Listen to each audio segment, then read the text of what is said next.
glycolysis.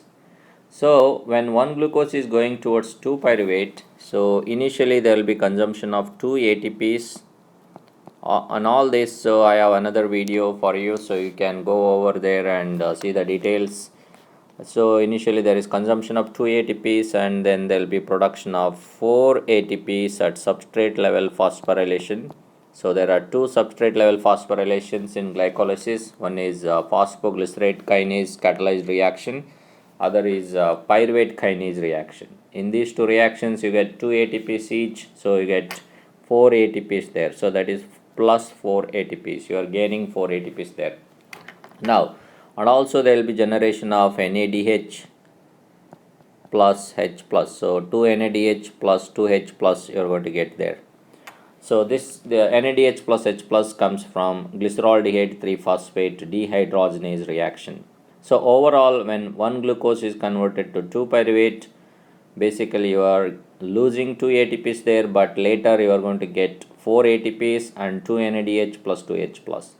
So overall net gain of ATPs, if you want to calculate that, so you have spent 4 ATP, you have gained 4 ATPs there, 4 ATPs, and you have spent 2 ATPs minus 2 ATPs. So it will be net 2 ATPs that you are getting from substrate level phosphorylation. Now the oxidative phosphorylation in red blood cell do not go on. It is simply because red blood cells do not have mitochondria. So what will happen to NADH plus H plus that are produced here in glyceraldehyde 3-phosphate dehydrogenase reaction? So 2 NADH plus 2 H plus that is produced here will be used by lactate dehydrogenase to convert pyruvate into lactate, and that's when it is releasing 2 NAD plus. 2 NADH plus H plus are converted to 2 NAD plus. This is done by LDH, lactate dehydrogenase. So while 2 pyruvates are going into 2 lactate, basically there will be release of 2 NAD plus, and these 2 NAD plus will go back into the glycolysis, and that's how glycolysis can be continued in red blood cells. So it means lactate dehydrogenase is doing an important function here to regenerate NAD plus that are much needed by glyceraldehyde 3-phosphate dehydrogenase in glycolysis. Okay, after looking into this, so overall when one glucose is converted to 2 lactate, basically red blood cell will get only 2 ATPs, and these ATPs red blood cell will use to maintain its membrane integrity and whatever the needs of its whatever the needs of ATPs are there here in the red blood cell, and it's going to use that. So it means one glucose is the main energy fuel for red blood cell, and it is getting only 2 ATPs from one glucose. Okay, with this introduction, so let me just move on to glycolysis now.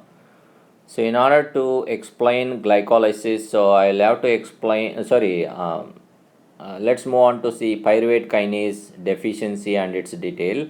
So in order to explain pyruvate kinase deficiency, I really need to write that reaction where exactly pyruvate kinase is participating in the glycolysis steps.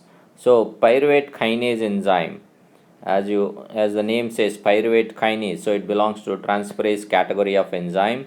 So this enzyme, it's going to catalyze conversion of phosphoenol pyruvate phosphoenol pyruvate is converted to pyruvate,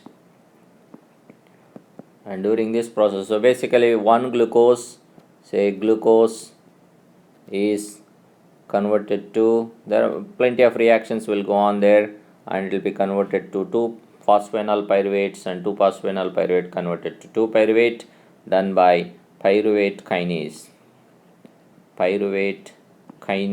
enzyme. And this pyruvate kinase enzyme, it takes 2 ADPs here, 2 ADPs gets into the reaction, and 2 ATPs are released. This is one of the example for substrate level phosphorylation in glycolysis. Now initially when glucose is undergoing glycolysis, it is going to spend 2 ATPs minus 2 ATPs there, and in the phosphoglycerate kinase reaction, so it is going to get 2 ATPs there, that's in the substrate level phosphorylation 2 ATPs, and it is getting 2 ATPs here. So that's what we have calculated. So the gain is like 4 ATPs and 2 ATPs you have already spent, so that is minus 2 there. So net gain is plus 2 ATPs. This is what is the energy that come from glucose to 2-pyruvate. Now the problem here is what happens if there is a deficiency of pyruvate kinase. So let's take this enzyme out. So basically you are decreasing this enzyme, concentration of enzyme decreased, pyruvate kinase enzyme concentration is decreased. That's what is the deficiency. So when there is a deficiency of pyruvate kinase, so it means there will be lack of generation of these ATPs. So 2 ATPs that are coming here from this step will also decrease in 2 ATPs. So if we take one glucose molecule going into 2-pyruvate, so pyruvate kinase is deficient, so 2 ATPs are not synthesized. So overall, whenever there is a deficiency of pyruvate kinase, so that will lead to lack of ATP generation, because initially we have spent 2 ATPs here and you got back 2 ATPs, but in this step you are not getting 2 ATPs. It means you have spent 2 ATPs, you got back 2 ATPs, so net ATP gain is 0. So that's what happens in pyruvate kinase deficiency. So in pyruvate kinase deficiency, there will be overall shortage of ATPs. There will be decrease in ATPs in red blood cells, especially occurs in the red blood cell. It can occur in other tissues too, but other cells, other tissues, they can use other fatty acid for their oxidation, they can use ketone bodies, but red blood cells cannot use any of these molecules.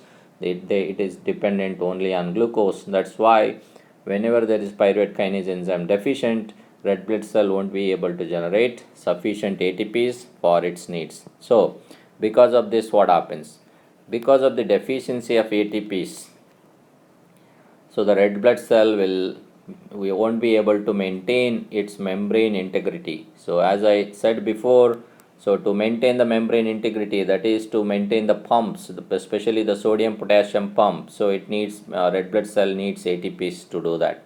So if the ATP generation is decreased here because of the pyruvate kinase that is deficient, which is participating in the conversion of glucose into phosphoenol pyruvate into pyruvate, so red blood cell will be having deficiency of ATP. So it means membrane integrity won't be maintained. So that means what?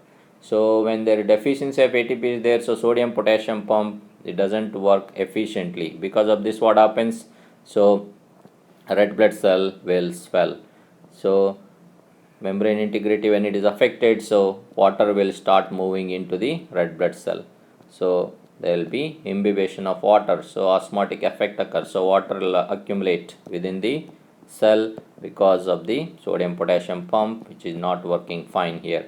Because of this, what happens? So red blood cell will become big and it can burst open.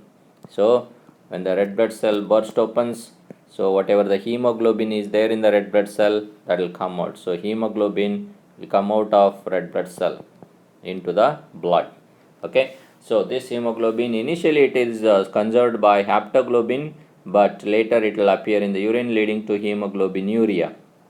So because of this, pyruvate kinase deficiency will lead to hemolytic anemia. Hemolytic anemia. That is what is one of the sign that you see in pyruvate kinase deficiency. In fact, pyruvate kinase deficiency is the most common cause for hemolytic anemias that are seen among all the enzymes participating in the glycolysis. If we take all the enzymes of glycolysis and their deficiencies, pyruvate kinase deficiency is the most common deficiency leading to hemolytic anemia. Now, apart from hemolytic anemia, what else you are going to see in pyruvate kinase deficiency? So, hemolytic anemia, basically the anemia here, anemia is decrease in hemoglobin concentration of the blood. So hemoglobin levels are less, so because of this, what happens? Oxygen carrying capacity of the blood decreases, and that will lead to tissue hypoxia, and because of the tissue hypoxia, so the electron transport chain will decrease its function because oxygen is not available sufficiently. This will lead to lack of energy, lethargy, breathlessness, So all these signs of hypoxic effects, basically the anemic effects, will be seen. So even the patient becomes breathlessness even on mild exertion. Okay. So what kind of anemia you see here? So it's an hemolytic anemia, but anemia will be mild to moderate. Mild to moderate hemolytic anemia. Mild to moderate anemia is seen in pyruvate kinase deficiency. Why mild to moderate? It's because in pyruvate kinase deficiency, there will be increase in 2,3 BPG, 2,3 bisphosphoglycerate. Why there is increase in 2,3 BPG in pyruvate kinase deficiency? And that is because when phosphoenol pyruvate is not converted to pyruvate, phosphoenol pyruvate will move back into 2-phosphoglycerate, then 3-phosphoglycerate, and 3-phosphoglycerate to 1,3 bisphosphoglycerate. And 1,3 bisphosphoglycerate will go into formation of 2,3 bisphosphoglycerate. And this 2,3 bisphosphoglycerate, it is going to shift oxygen dissociation curve of hemoglobin towards its right side. So it leads to right shift in the oxygen hemoglobin dissociation curve. Right shift means there will be more release of oxygen from hemoglobin. So oxygen is released efficiently.